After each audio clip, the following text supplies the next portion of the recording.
Good evening, everybody. My time where I am presently is evening. Good morning, good afternoon, wherever you are. I bring you greetings from K-Secret Music. We will be talking about interval today, and we are going to be very fast. You are going to understand it as fast as I explain it. Okay? Let's get this going now. We'll be talking about interval, we'll be defining interval, and then we'll be talking about major, minor, perfect, augmented, and diminished between two pitches. Let's look at it the way it is. When you talk about distance between two pitches, let's look at what we are talking about. Okay. Now take a look at this. Distance. This is E flat. E flat to B sharp. But if you are counting the interval between these two pitches on the start, you go line where that E flat is on the line one, space that F is two, line G three, space A four, then line B five. But this is B sharp. In the next slide, I'm going to teach you how this flat and this sharp affect this note when you are talking about interval. But for now, we count the interval between the two notes using the lines and the spaces between the two notes. Finish. Look at the next example. You are looking at this note is in the space, that is A to B. That space where the note is 1. Then the line where the next note is 2. And that is so simple. Look at the next one. This is B to E, where the B is 1, where the C is, which is the space 2, D 3, and then E, where the next note is 4, and that makes it a fourth.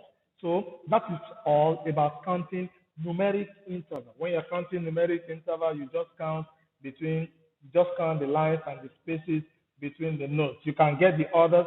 You can go beyond where I stop and then do this one on your own and be sure that this is the second, be sure that this is the fifth, and be sure that this is also a second.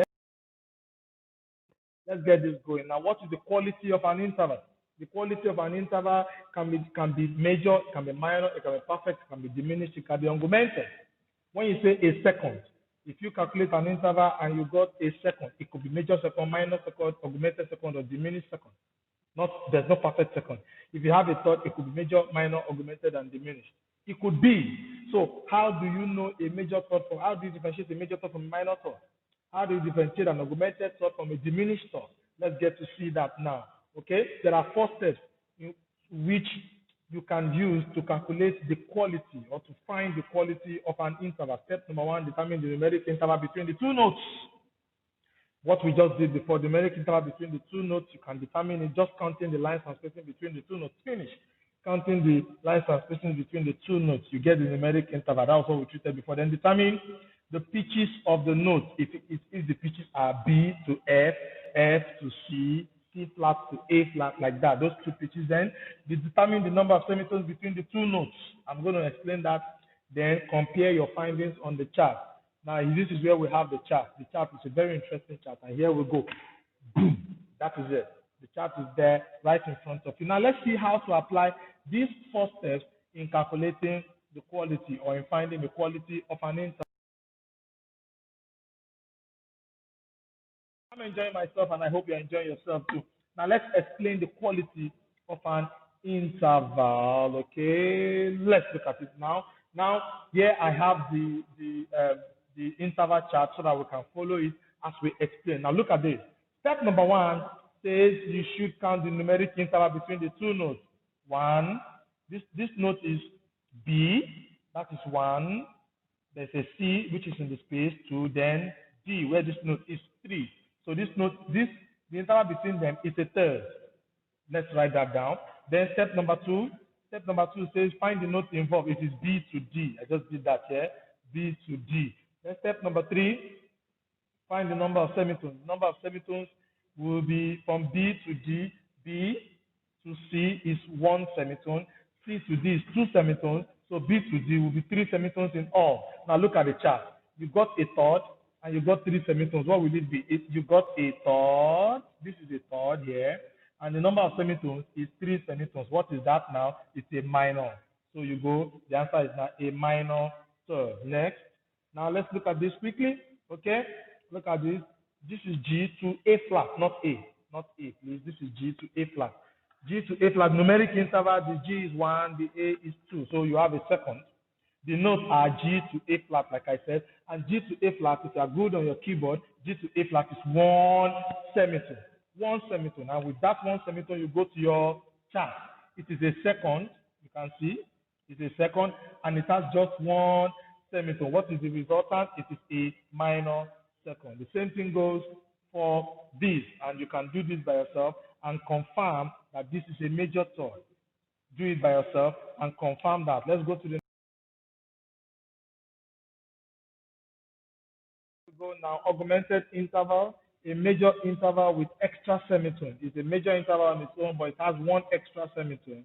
Then diminished interval is a minor interval on its own, but with less number of semitones. Let's see how this works. This is our interval chart, and then let's go with a question or two questions that will help us to explain this better.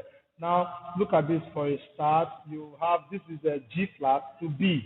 G flat to B, G flat to B on the lines and lines and spaces on the staff, you have a 1, 2, 3. It is a third.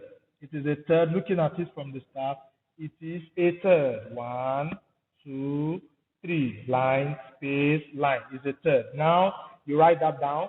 Then you go G flat to B. You write that down. G flat to B is 5 semitones. 5 semitones is a third.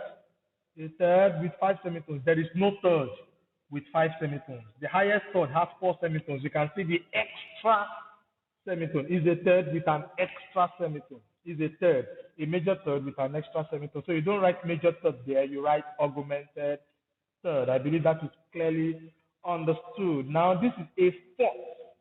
1, 2, the line 1, the space 2, the line 3, and then the space above, which is 4.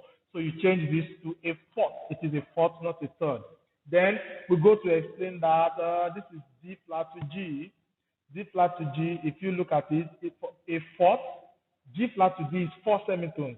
A fourth with 4 semitones. The fourth that we have here is 5 semitones. Did you see that it's less? Did you just see that the number of semitones is less? The fourth that we have here is 5 semitones. So that is why you call it, it is a perfect, it's supposed to be a perfect fourth, but it's less. It has less number of semitones, so that's why it is called a diminished fourth. Thank you very much. I celebrate the success. Go ahead, write your ABRSM exam, your Victoria College of Music London exam, your Muson exam, even your Nigerian exam, your JS3 exam. Write it and succeed very well, and let no interval question scare you anymore. You are such a wonderful child. You are such a wonderful learner. God bless you and stay safe.